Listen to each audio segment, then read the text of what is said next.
Você sabia que pode existir uma ferramenta fácil para se iniciar uma pesquisa? E que essa ferramenta, além de fácil, é um ponto principal para conseguir uma pesquisa de sucesso? Bom, o nome dessa ferramenta é Pergunta de Pesquisa Estratégia Pico. Se você quer iniciar uma pesquisa, sabe que a pergunta é o primeiro passo. Como você vai escrever ou buscar algo sem saber o que está procurando ou o que deve procurar? Então, essa é a forma prática de elaborar as perguntas certas para que sejam obtidas as respostas necessárias. Sem esse componente, você não tem uma pesquisa bem delimitada. Pode se perder no meio dela e, consequentemente, apresentar várias falhas de metodologia. Então, me segue aqui nesse vídeo que eu vou te falar como elaborar uma pergunta com essa estratégia.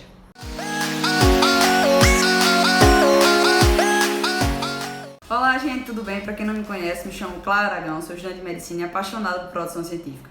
Apresento para vocês o Diário da Pesquisa, um canal voltado para profissionais e estudantes da saúde que desejam iniciar na pesquisa e publicação científica. Se você tem interesse no assunto e quer sempre aprender mais um pouquinho, se inscreve aqui no canal que toda semana tem novidade. Não se esqueça já de dar um like no vídeo porque me ajuda demais a produzir mais conteúdos como esse e faça com que o YouTube ele entenda que esse é um assunto relevante e acaba recomendando e espalhando para mais pessoas. Hoje nós vamos falar sobre como fazer uma pergunta de pesquisa usando a estratégia Pico. Um grande problema, principalmente para quem está no início das pesquisas, é que quer começar sem delimitar um assunto ou formular uma pergunta, sendo que esse é o primeiro passo. Às vezes faz um estudo que propõe realizar uma análise X e conclui algo totalmente diferente por ter falhado em construir uma questão bem fundamentada, ou seja, construir a base do seu trabalho. Esse é um ponto que retira a credibilidade e a força de evidência do estudo, e você não vai querer fazer isso com o seu trabalho e com sua pesquisa. Outro ponto que ocorre bastante é iniciarmos uma pesquisa, como por exemplo, revisores de literatura, e querer abraçar o mundo com o nosso objetivo. Só que quando chega a hora de desenvolver, pesquisar artigos, acabamos perdendo o rumo. Então, uma pergunta de pesquisa bem elaborada é um atalho para uma pesquisa bem estruturada e bem fundamentada. E uma forma prática de construí-la é por meio da estratégia Pico. Por que é tão importante falar dessa estratégia? Porque ela auxilia na composição da pergunta, destacando os pontos principais que devem ser levados em conta. Com ele é possível fazer uma apresentação do tema, declarando qual é o objetivo ou qual a hipótese a ser testada, servindo de base para a construção do projeto de pesquisa. Outro ponto é que, uma vez que você usa essa estratégia, facilita demais a busca de referências, porque você olha e já vai vendo qual serve ou não, qual estudo responde a seu objetivo. Além desses pontos, a estratégia Pico ela ajuda na análise crítica de artigos científicos, pois por meio da busca desses pontos, em títulos, resumos, nós conseguimos ver aquele estudo que tem uma pergunta bem delimitada e, consequentemente, um método bem delimitado, uma base muito boa. Uma das primeiras perguntas que devemos fazer quando estamos lendo artigos é: esse artigo ele tem uma pergunta clara e focada? E esse já é quase o meu caminho da prática baseada em evidências. A relevância disso, que eu quero que vocês entendam, é que um estudo ou artigo que demonstra ter definido uma base desde o início, ele tem maiores chances de ser um bom artigo. Ninguém começa a construir uma casa pelo telhado. Então, o que é o Pico? Ele é um acrônimo para população, intervenção, comparação e desfecho, que é o Word Outcome em inglês, que serve como atalho para formular uma questão clínica bem delimitada. Ele é o primeiro passo de 7 para a investigação científica, que são, quais são esses 7 passos? Delimitação do tema ou do problema investigado, revisão de literatura, especificações do objetivo ou da hipótese, observação dos fatos, análise dos resultados, interpretação desses resultados e conclusão do estudo. Falarei aqui de todos e vou deixar os passos aqui do lado da telinha. Pausem um vídeo para escrever, mas hoje eu vou focar principalmente no primeiro. Então, para fazer essa estratégia, a gente precisa saber como é que faz e o que ela compõe. Como eu falei lá atrás, ele é um acrônimo para população, intervenção, comparação e desfecho. Mas antes de usá-lo, você deve delimitar o tipo de pergunta que irá fazer. É uma pergunta sobre tratamento, qualidade de vida, prognóstico, avaliação psicológica, avaliação física. Tendo isso em mente, vamos lá. Na letra P, você deve iniciar delimitando quem ou o que irá estudar. Pode ser um problema, uma população ou um paciente.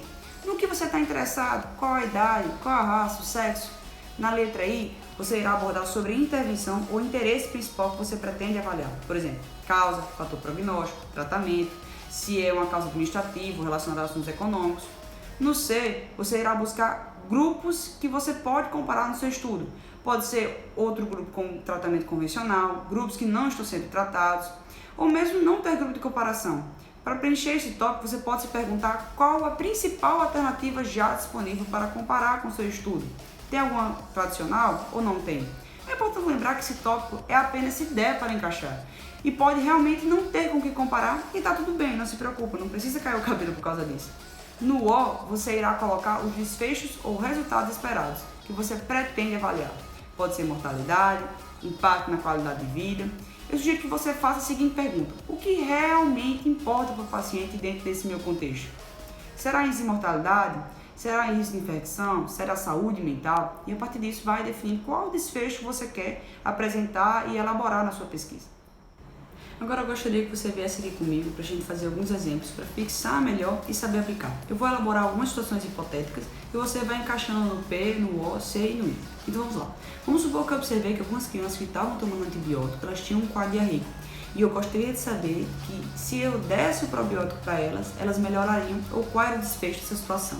Então no meu P seriam crianças sem tratamento com antibiótico, na minha intervenção de interesse seria o uso de probióticos, no meu grupo de comparação seria com não intervenção e no meu desfecho eu queria observar a redução do risco de diarreia associada ao uso desses probióticos.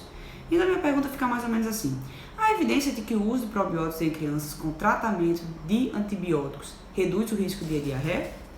Você vai encaixando os conectivos de forma que junte a pergunta voltada para a sua análise.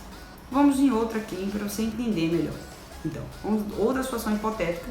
Nesse meu estudo eu vou querer avaliar se tem diferença na pressão arterial de pacientes com hipertensão que consomem café. Então, na minha população vão ser aqueles pacientes que têm hipertensão arterial sistêmica. A minha intervenção vai ser o consumo de café e eu também vou comparar com o não consumo ou também poderia não ter grupo. E o meu desfecho eu queria saber se tem uma diferença de pressão arterial. E mais ou menos minha pesquisa fica: qual a diferença de pressão arterial em pacientes com hipertensão que ingerem café comparando aqueles que não ingerem? Então, dessa forma, vocês vejam que fica uma pesquisa bem delimitada, fechadinha e que eu consigo observar e fazer a aplicação de uma metodologia. Então, uma vez essa pergunta bem formulada, eu consigo me sentar com calma e elaborar uma estratégia de busca para responder essa pergunta que fiz. Parece até meio bobo, mas assim eu consigo observar melhor, ter uma noção da metodologia, da base que eu estou utilizando. Por exemplo, observando a pergunta do café que eu fiz, eu consigo ver qual a melhor forma de analisar. Será por meio de um questionário ou por meio de estudo intervencionista que eu consiga dar café e depois medir a pressão arterial? Após a construção dessa questão de estudo, o próximo passo na investigação científica é fazer uma revisão de literatura para realizar o seu embasamento teórico e assim delimitar o seu objetivo ou hipótese a testar. Agora eu gostaria de fazer um parênteses aqui. Se você chegou até aqui nesse vídeo, eu queria te falar que para fazer uma boa pergunta, você tem que antes saber um pouquinho do assunto. Não adianta você querer começar uma pesquisa sem saber nada dele, sem saber a base. Não adianta você querer fazer como eu fiz um tempo atrás, que não sabia nada sobre doença celíaca e queria fazer uma revisão sobre isso. Então, exige antes de tudo que você conheça a área ou ao menos tenha uma noção do básico. Uma dica que eu dou a você é que defina antes de tudo o tema e o escopo dele. O que seria esse escopo? Era basicamente onde você deseja atingir dentro daquele tema. E para escolher um tema relevante, você pode conversar com algum especialista e se fazer algumas perguntas. E quais seriam? Você pode se perguntar se há incerteza sobre as melhores práticas, se há evidência sugerindo a prática comum, pode não ser a melhor prática, se há algum debate na literatura científica que afirma isso ou tem contradições. Você pode avaliar se o tema escolhido também ele tem um potencial para melhorar os resultados de saúde ou fazer um melhor uso dos recursos já existentes lá dentro.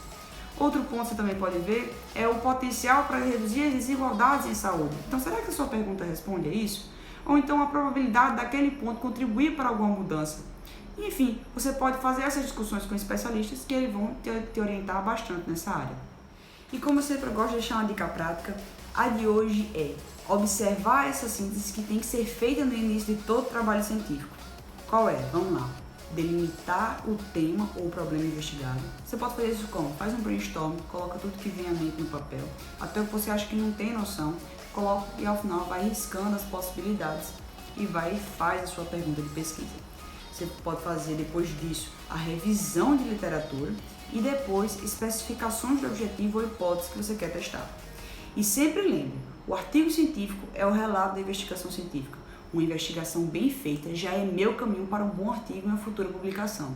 Então pense bem com seriedade na sua pesquisa e na sua construção desde o início, porque ela pode gerar muitos e muitos frutos. Então é isso, gente. Eu espero que tenham gostado. E se quiserem receber mais conteúdos como esse, se inscrevam no canal que toda semana tem novidade e vem muita coisa boa por aí. Futuramente eu vou abordar sobre os outros 6 tópicos da investigação científica que não falei lá em cima e podem ficar atentos que eu vou colocar tudo aqui. No mais, eu peço que vocês não esqueçam de deixar um lindo like nesse vídeo, porque você sabe que é um feedback bem grande e me ajuda a fazer mais conteúdos como esse e ajuda também o YouTube a divulgar mais meu conteúdo. Lembra sempre que eu deixo as referências que eu uso para construir esse conteúdo na descrição do vídeo e se sintam à vontade para fazer perguntas ou sugerir conteúdos nos comentários.